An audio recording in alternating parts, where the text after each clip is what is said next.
لیکن قبول کریں گے۔ بزرگوں، شعبان المعظم کا مہینہ چل رہا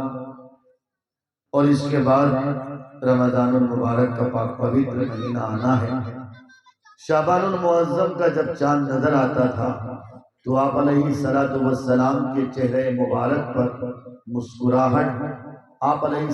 السلام کے چہرے میں ایک طرح کی خوشی طاری ہو جایا کرتی تھی۔ اسی لیے آپ علیہ السلام نے فرمایا شعبان شہری و رمضان شہر اللہ،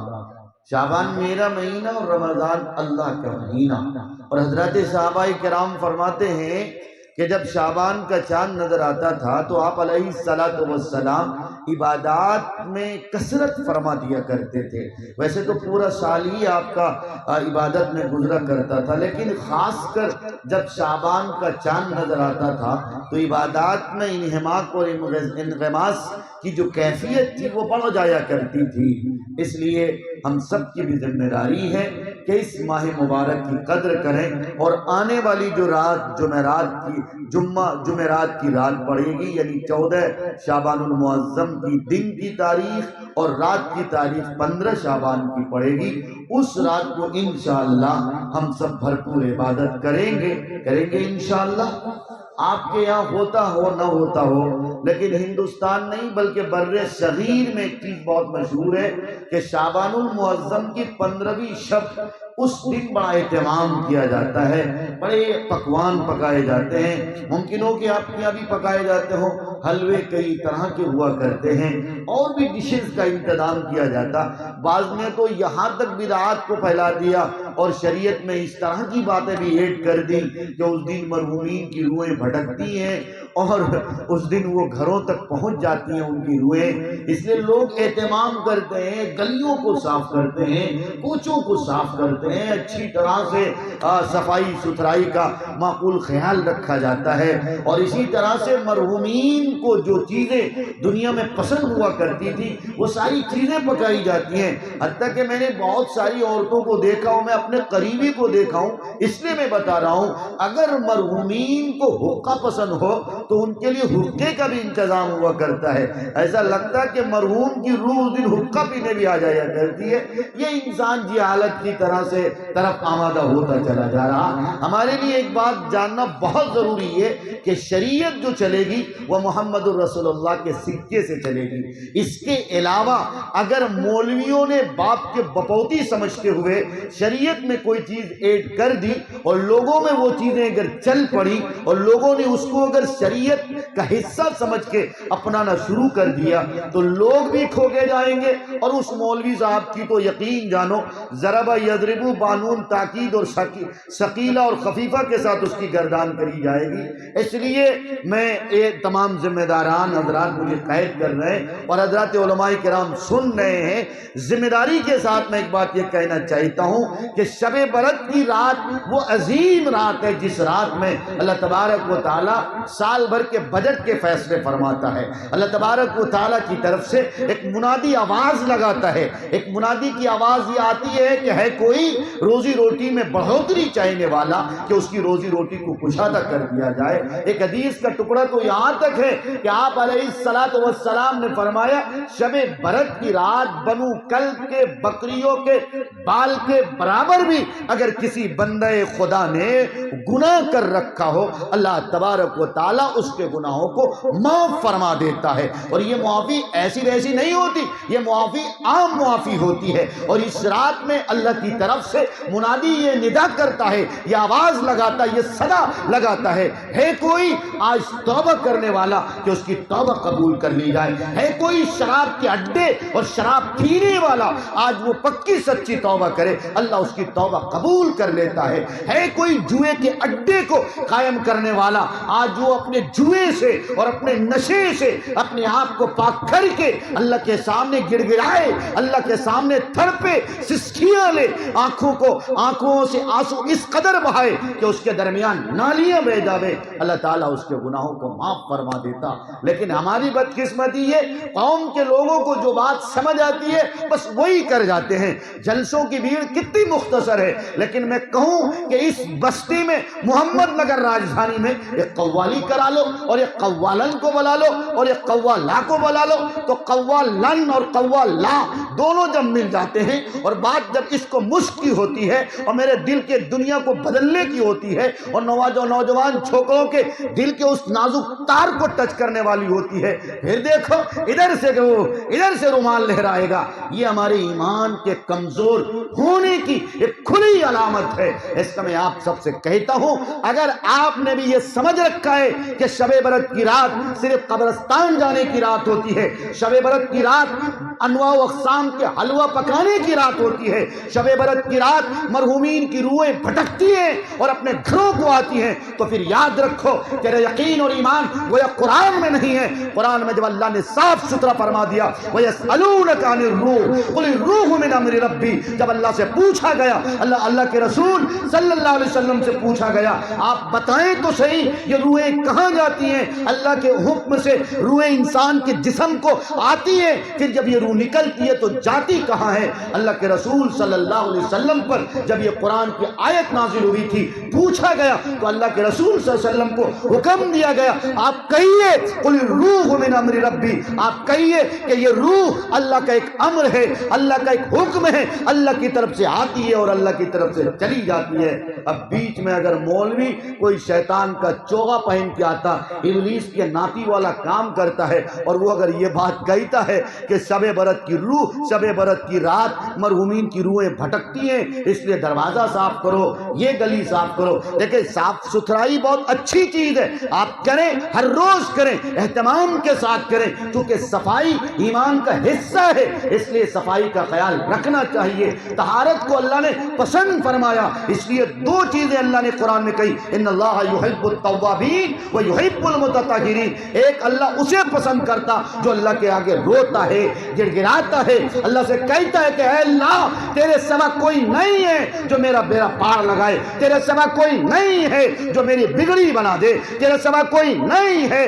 جو میری حاجت کو پوری کر دے، اے اللہ تیرے سوا کوئی نہیں ہے جو مجھے اولاد کی دولت دے دے۔ اگر بندہ جب یہ کہتا ہے اور پکی سچی توبہ کرتا، اللہ اپنے بندوں کو پسند فرماتا ہے۔ اس لیے اے محمد نگر راجدھانی کے لوگوں اور اطراف و اکناف سے آئے ہوئے میرے کلمہ کو بھائیوں، ذمہ داری کے ساتھ میں کہتا ہوں، شب برات کی رات مغفرت کی رات ہے، یہ وہ رات ہے جس رات میں آپ اللہ کی رحمت کو تلاش نہیں کرتے بلکہ اللہ کی رحمتیں آپ کو تلاش کرتی ہیں۔ اس لیے آؤ شب برات کی رات کو محترم سمجھ کے، مبارک سمجھ کے، اس رات کی قدردانی کو سمجھتے ہوئے اس رات میں ہم اللہ سے معافی مانگیں، اللہ سے تلافی کریں، اللہ سے کہیں کہ اے اللہ یہ 3 طلاق کا مسئلہ چھڑا ہوا ہے، UCC اتراکھنڈ میں لاگو کر دیا گیا، اے اللہ ہم چاہتے ہیں کہ میرے صوبہ بہار میں UCC نافذ نہ ہو، ہم UCC کے لیے، چونکہ UCC میں ایسے بدلاؤ اور ایسا ہیرا پھیری والا قانون ہے، اگر خدا نخواستہ آپ کے صوبہ بہار میں UCC کو لاگو کر دیا گیا، یعنی یکساں سول کوڈ کو لاگو کر دیا گیا، تب جانو کہ آپ نہ قرآن کے مطابق نہ حدیث کے مطابق، یعنی اسلامی